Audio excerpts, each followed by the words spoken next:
नमस्कार, मैं हूं संजीव कुमार और आप देख रहे हैं वेब समाचार। पूरे झारखंड में पंचायत चुनाव को लेकर सरगर्मी तेज हो चुकी है। जितने भी मुखिया हैं या भावी मुखिया प्रत्याशी हैं, उनके द्वारा बड़े बड़े वादे किए जा रहे हैं, लेकिन किनके वादों में कितना दम है वो तो जनता तय करेगी। बहरहाल पूरे झारखंड की बात कहें तो 4 चरणों में मुखिया का चुनाव होना है। 2 चरण का जो चुनाव है वो संपन्न हो चुका है, यानी 14 मई और 19 मई को।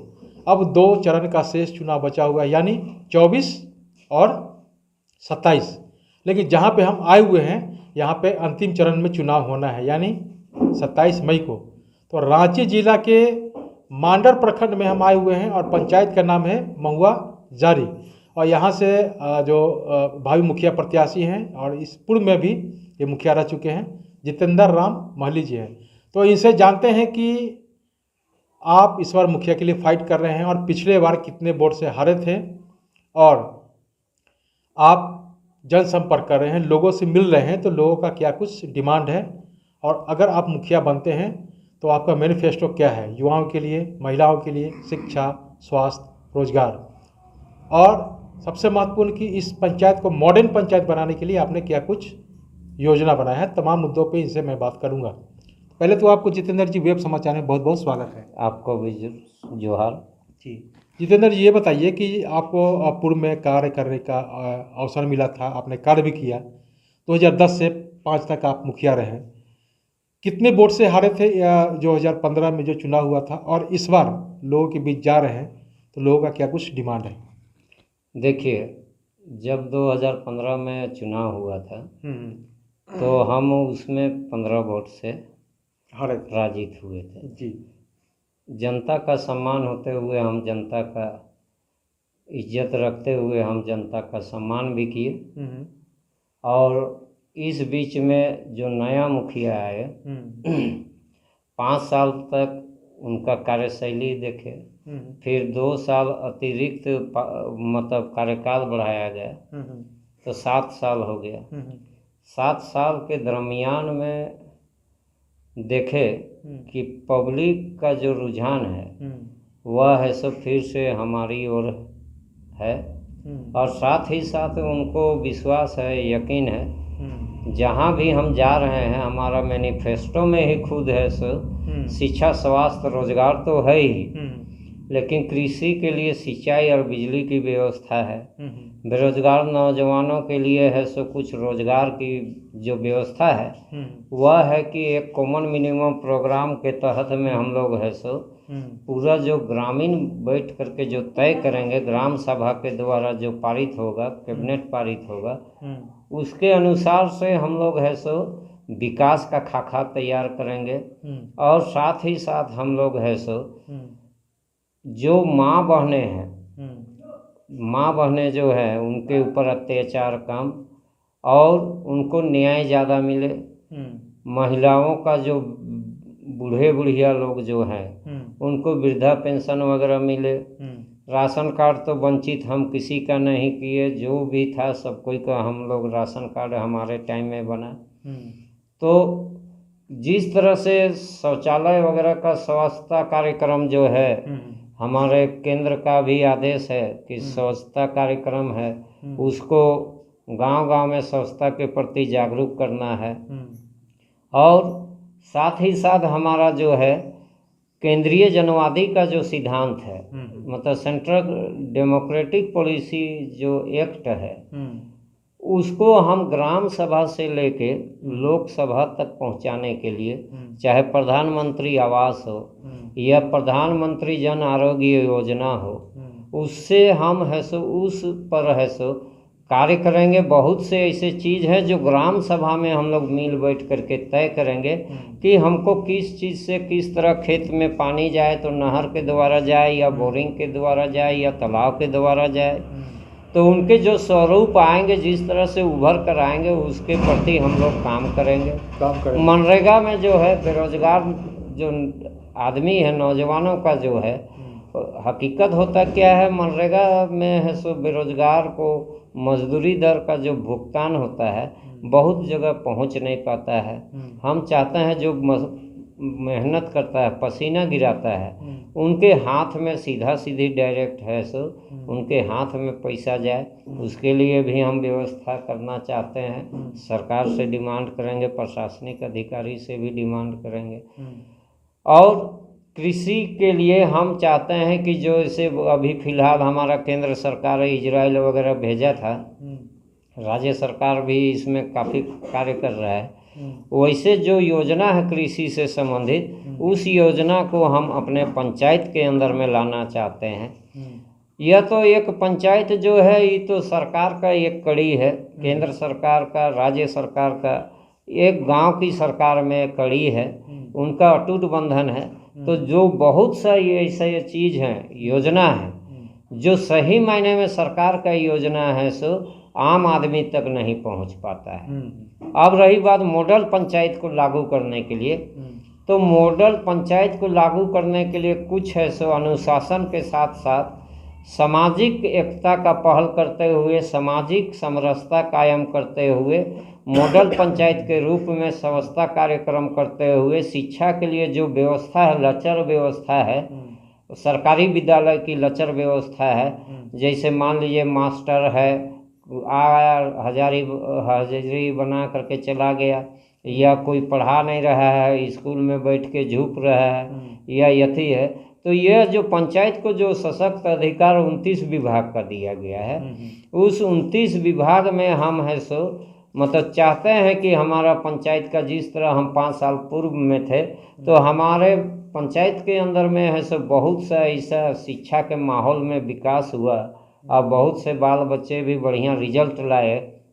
जो हमारा इतना दूर में स्कूल रहते हुए, मतलब यहाँ से आदमी 2-3 मैट्रिक पास करना मुश्किल था, लेकिन यहाँ पर हमने कोचिंग का जो व्यवस्था करवाया, कोचिंग के मार्फत में अभी 100% रिजल्ट दे रहा है, यह सरकारी विद्यालय का उपलब्धि है।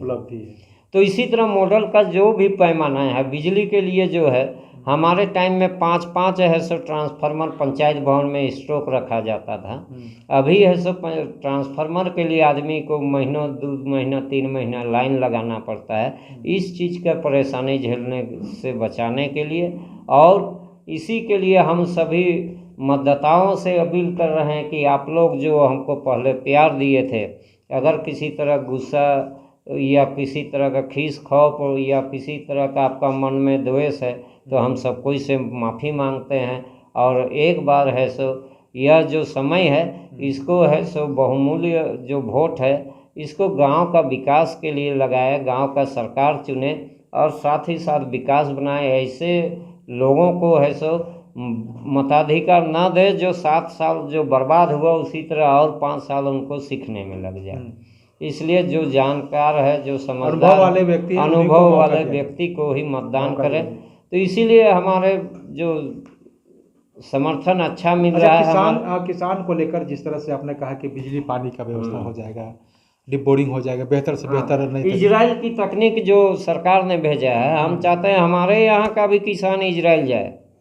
हम चाहते हैं कि हमारे यहाँ का भी किसान प्रशिक्षण लेवे। हम चाहते हैं हमारा किसान है सो खाद और बीज खुद बनाए। हमारा किसान खुद है सो खेती का जो नस्ल जो है, सतरंगी खेती करे और बढ़िया खेती करे, अच्छा डेवलप करे, अच्छा यथी करे। उसके लिए हम है सो उनको पानी का मुहैया जो है, चाहे हमको ग्राम सभा के मार्फत में जिस तरह का कार्य योजना बनाना पड़े, सब कोई का सुझाव हम लोग कुछ विशेषज्ञ लोग से भी सलाह लेंगे, और गांव के अंदर में विशेषज्ञ को भी बुला करके एक उचित सा सिंचाई का सुविधा, बिजली का सुविधा किस तरह हो, इस पर चर्चा करेंगे, और उसी के आधार पर हम है सो उस पर कार्य करेंगे, ताकि किसान को यह चीज़ है सो घुसना ना पड़े। कम समय में कम लागत पे बेहतर खेती वगैरह जी कर सके, ताकि इजराइल मॉडल के रूप में इस पंचायत के लोग किसान अपना खेती बाड़ी।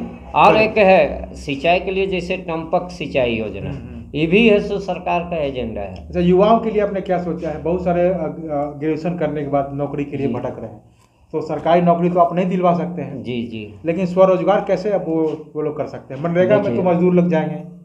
देखिए, हमारे जो नौजवान हैं, सही मायने में आजकल जो है प्राइवेट सरकारी जो करण था, वो है सो आपका निजीकरण होते जा रहा है। जिससे रोजगार घटते जा रहा है और बेरोजगार का संख्या बढ़ते जा रहा है। नौकरी नाम का चीज़ नहीं है, बेरोजगारी तो अंबार बढ़ा हुआ है। अब ऐसे हालत में हमारे पंचायत के लिए चुनौती जो होगा बेरोजगार नौजवानों के लिए, तो उससे जो है हमारा है कि क्या है, सब कोई को नौकरी देना संभव नहीं है। इसलिए उनके लिए क्या है कि उनको स्वरोजगार से जोड़ने के लिए बहुत तरह का अभी केंद्र सरकार प्रशिक्षण दे रहा है, मतलब तकनीकी प्रशिक्षण दे रहा है, मोबाइल बनाने का प्रशिक्षण दे रहा है, और साथ ही साथ सिलाई कढ़ाई से लेकर के मतलब कंप्यूटर बनाने से इलेक्ट्रॉनिक यथी सॉफ्टवेयर इंजीनियर वगैरह का जो प्रशिक्षण दे रहा है, उस प्रशिक्षण में हमारा ज़्यादा से ज़्यादा बेरोजगार नौजवान जाए और वह है सो प्रशिक्षण लेकर के स्वरोजगार से जुड़ेगा, तो उसमें है सो प्रधानमंत्री मुद्रा योजना के तहत हम है सो उसे अगर व्यवसाय करेगा तो उसे हम बिजनेस में उतारेंगे जी। तो आपने जी तो और जो है जैसे जो तकनीकी के रूप में उभर कर आया, और हम है सो जैसे गांव के अंदर में हमारा मैदान देखे होंगे, स्टेज बना है, स्टेडियम नहीं बना है, वहाँ हमारे टाइम में सुबह 5 बजे भोर से 8-7 बजे तक है सो पूरा है सो गाँवों का जो लड़का होता था, सब गांव के लोग है सो आते थे और मॉर्निंग वॉक फुटबॉल का जो होता है, ठंडा के दिन में भी है सो कपड़ा खोल के खेलते थे।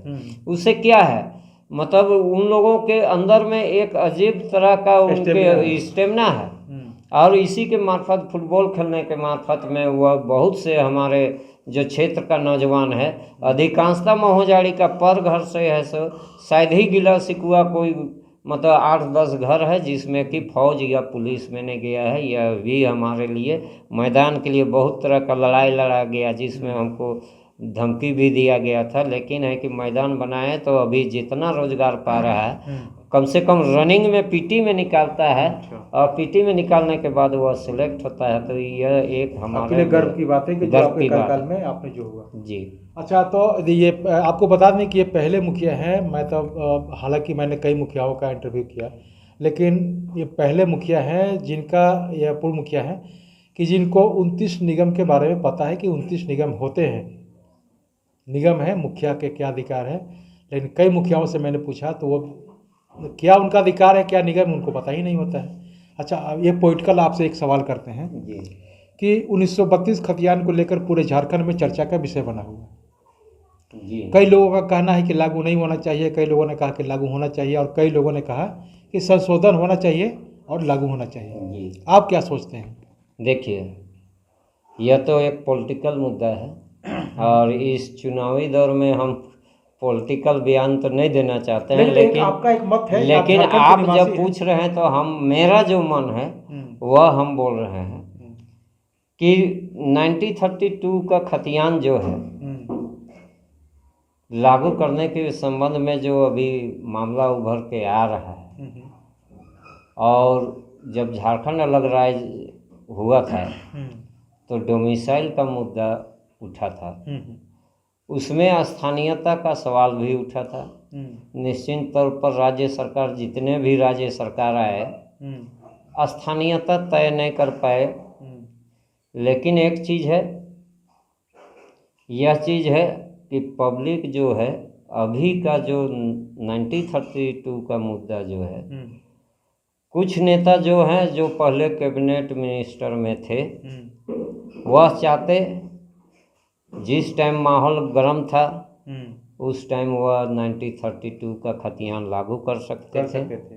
लेकिन अभी है सो कैबिनेट मिनिस्टर नहीं है, सत्ता से बाहर हैं, और वही लोग है सो अभी 1932 का मुद्दा लेकर के क्षेत्र को अशांत करने का प्रयास कर रहे हैं। स्थानीयता का परिभाषा यह है कि 1932 तो है ही, लेकिन मान लीजिए जो पहला चुनाव झारखंड का, भारत का आज़ादी होने के बाद जो पहला चुनाव हुआ, उस टाइम में जो वोटर मतदाता थे, उस टाइम का जो मतदाता थे, उनका जो वोटर लिस्ट में नाम था वह भी है सो एक आधार बनाया जा सकता है। और फिलहाल जो है सो मतलब एक सर्वे था, मतलब भारत पाकिस्तान का युद्ध के समय बहुत से लोग इधर आ गए तो 1900 जैसे 71 में, तो उस टाइम है सो लोग है सो घर से बेघर हो गए। वैसे लोग अगर झारखंड में आकर के अपना सेवा और योगदान दिया है तो हम चाहते हैं कि उनको भी है सो एक स्थानीयता का परिभाषा दिया जाए। शिक्षा के आधार पर देखा जाए तो जो बच्चा अगर यदि शिक्षा में अगर यदि सरकारी विद्यालय में अगर यदि बचपन से KG 1 से अगर BA तक पढ़ा है, वह भी एक पैमाना बनाया जा सकता है, यानी संशोधन करके बनाया जा सकता है। 1932 का हम विरोधी नहीं है, समर्थक हैं, लेकिन कुछ है कि अशांत क्षेत्र नहीं होने के कारण मेरा सुझाव से जो है कि पहला जो चुनाव हुआ, चाहे विधानसभा का चुनाव हुआ, लोकसभा का चुनाव हुआ, तो ये जब जो 1949 के बाद में आज़ादी जब 1949 हुआ, तो उसके बाद में जो पहला चुनाव हुआ उसका मतदाता सूची का वंशज जो है वह भी एक खतियानी आधारित मान लिया जाए वोटर को, उसका जो वंशज है उसको प्राथमिकता दिया जाना चाहिए ताकि किसी तरह का भेदभाव ना हो। हकीकत है कि झारखंड में तो है सो कुछ शोषक वर्ग जो हैं हावी हैं और यहाँ शोषण तो होता है, लेकिन है क्या कि उससे हमारा बीच में जो है जो सांप्रदायिकता सौहार्द कायम करने का जो तौर तरीका है वह बनाया जा सकता है। ये नहीं कि जो यहाँ से मैट्रिक पास किया वह है सो स्थानीय, यहाँ से जो हाई स्कूल पास किया यहाँ से स्थानीय, वैसा नहीं। सरकारी विद्यालय में जो है सो सरकारी विद्यालय में अगर यदि पहला क्लास से लेकर के जो मैट्रिक पास किया और सरकारी कॉलेज से जो मतलब ग्रेजुएशन हासिल किया उसको है सो मेरा कहना यही है, उसको स्थानीयता पर जोड़ देना चाहिए। ठीक है जी। तो आपने सुना कि जिस तरह से पंचायत को लेकर भी इन्होंने कई वादे किए और इनका मैनिफेस्टो भी आपने स्पष्ट सुन लिया कि हर स्तर पे डेवलपमेंट करने का काम करें।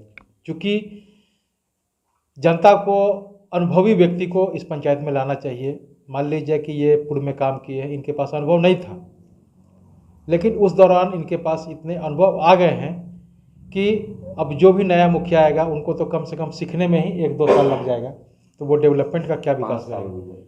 तो अगर जनता इनको चुनती है तो इस पंचायत का डेवलपमेंट स्टार्टिंग यानी प्रथम चरण यानी पहले साल से ही शुरू हो जाएगा, ताकि जो मुखिया आए उनको सीखने का मौका नहीं मिले।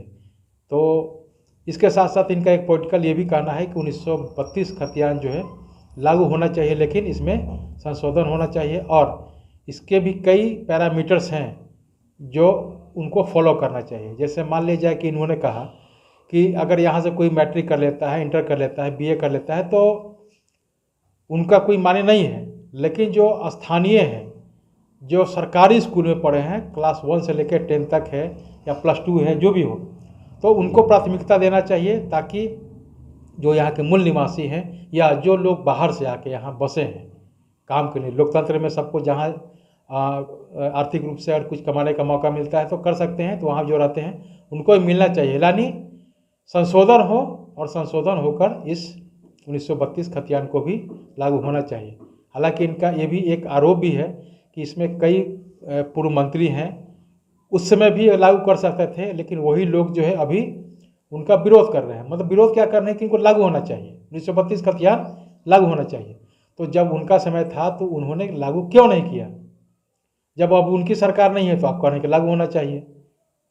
तो इस तरह से है कि सरकार को अस्थिर करने का नीति है, ताकि यहाँ की जनता को दिग्भ्रमित किया जाए और जो लोग डेवलपमेंट के लिए सोच रहे हैं, विकास के लिए सोच रहे हैं, उनको डेवलप ना हो सके। बहरहाल आप चलते हैं दूसरे पंचायत में, वहाँ के मुखिया या भाई मुखिया प्रत्याशी, उनसे जानते हैं कि उनका क्या कुछ मैनिफेस्टो है। तमाम मुद्दों पे उनसे बात करेंगे।